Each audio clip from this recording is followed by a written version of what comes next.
So applying powers with rational exponents. So essentially, what are rational exponents? So rational exponents, remember, are exponents that can be written in the form a into m over n, right? So we can write them in this way. Remember that this can be translated to something to this effect, a to the power of m, and in this case the denominator becomes the nth root. Okay, now to solve these rational exponents, if you want to solve them, the first thing that you need to always do is to rewrite the basis into prime numbers, right? So you must rewrite the base into prime numbers. Now remember, in this case, we said prime numbers are numbers that are divisible by 1 or itself, right? It's a number that can be divisible by only two numbers, which is 1 and itself. For instance, 5 would be a prime number because it is only divisible by 1 and 5, right? So now, what we are going to do is we are going to actually change some of the expressions, right, using our exponential laws. You remember we said a over m, a to the power m over n, right? As I did say, can be written as the nth root of a to the power m, okay? And in this case, we also can use a over 1 of a to the power 1 over n, right? This would be the nth root of a, right? So whenever you've got something like that, you can rewrite this in that format. Of course, the converse is also true, right? So now I want us to just apply this a little bit and see where do we apply these rational exponents, right? So if I've got, let's say, 5 cubed over 2 cubed, and I raise it to the exponent 2 over 3. Right, so in this case, how do I actually solve that? So this is 5 to the power 3 multiplied by 2 over 3 divided by 2 to the power 3 multiplied by 2 over 3.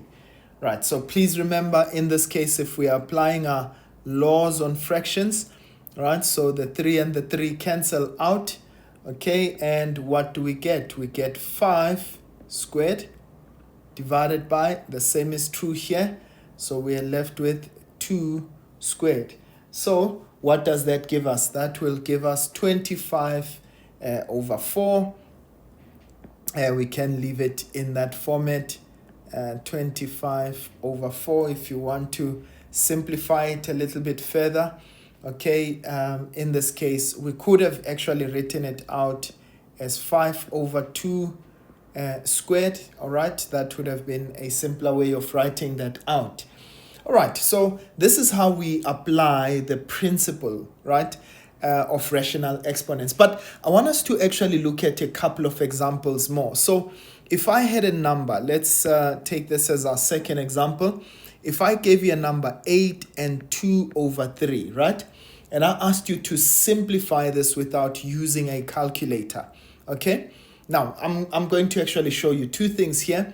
So I can change, first of all, as I did say, we change our numbers into prime factors. So firstly, how can I change 8 into a base with a prime factor, right? So this is 2 cubed, right, multiplied by 2 over 3, right? So what does that give us? Okay, so you can see 3 times 2 over 3, so the 3's cancel out. And so what am I left with? That this is 2 squared, which is equal to 4. Another way that I could have actually done that is, remember, this is the cube root, okay?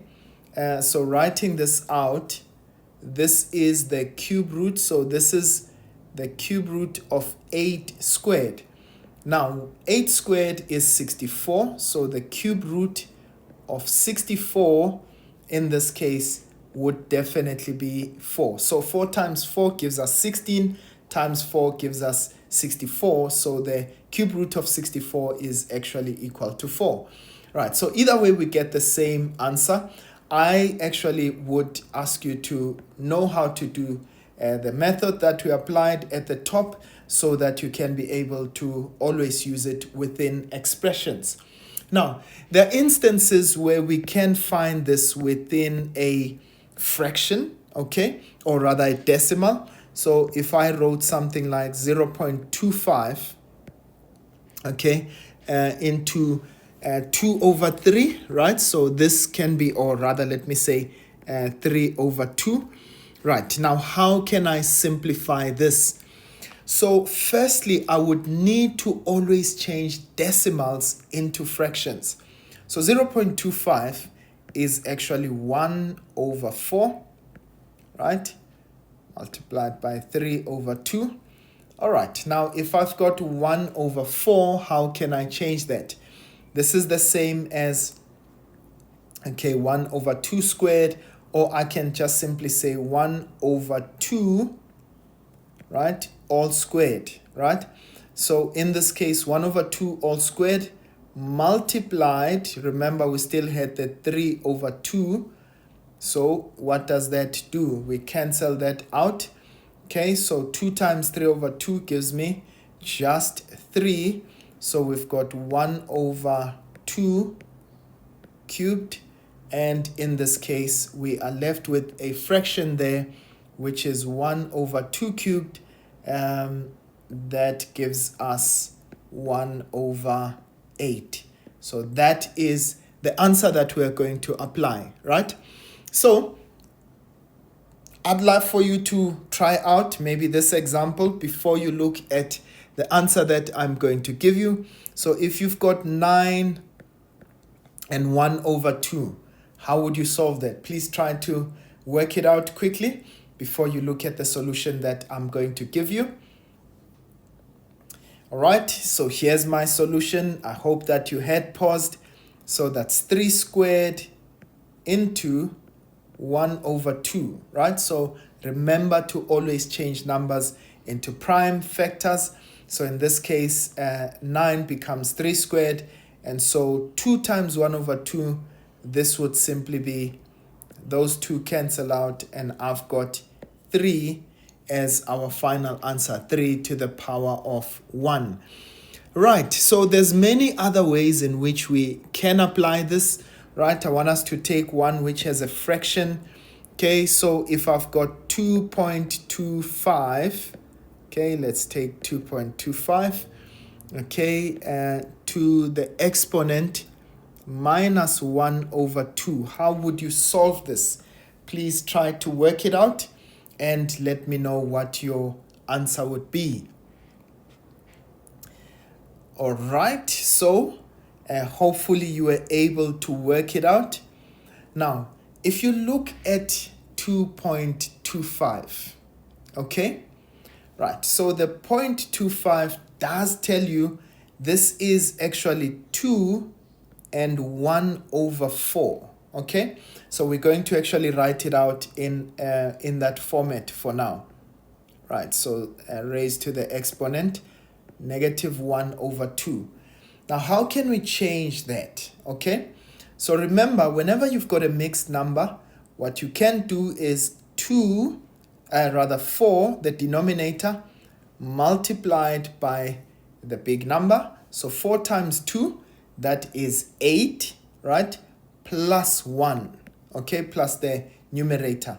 So you always take the denominator multiplied by the big number, okay? And you add the numerator. So 4 times 2, that's 8 plus 1 gives us 9. So this gives us 9 over 4. Okay, that's 2.25. That's 2 multiplied by, negative 1 over 2. Now you remember what we said. I can actually write this as, right, 4 over 9. So just change this around and you change the sign of your exponent. Okay. Right, nothing wrong if you didn't do that this way. Okay. but I am actually showing you so that you can apply this principle all the more. So let's change our numbers as prime factors. So this is 2 squared divided by 3 squared. So 9 is actually 3 squared. Okay, so this is raised to the exponent 1 over 2. So that gives us 2. 2 times 1 over 2 divided by 3. 2 times 1 over 2. And those cancel out. What are we actually left with? That's 2 to the power 1, which is 2, and 3 to the power 1, which is 3. So we've got 2 over 3 as our final answer. Ladies and gents, we can play around with these as much as we want, okay? But in this case, that is how the cookie crumbles. I want you guys to actually try out the following. So I'm going to give you 1 over 27. Okay, so this was number 5. So let's take this as number 6. So 1 over 27 raised to the exponent 2 over 3. And number 7, I want you to take 8 over 125 raised to the exponent negative 2 over 3. Please try these out and please give your answer in the comment section. Right, for now, I'll see you guys next time. All right, please note we will be talking about solving simple sets. I'll see you guys next time. Sharp, sharp.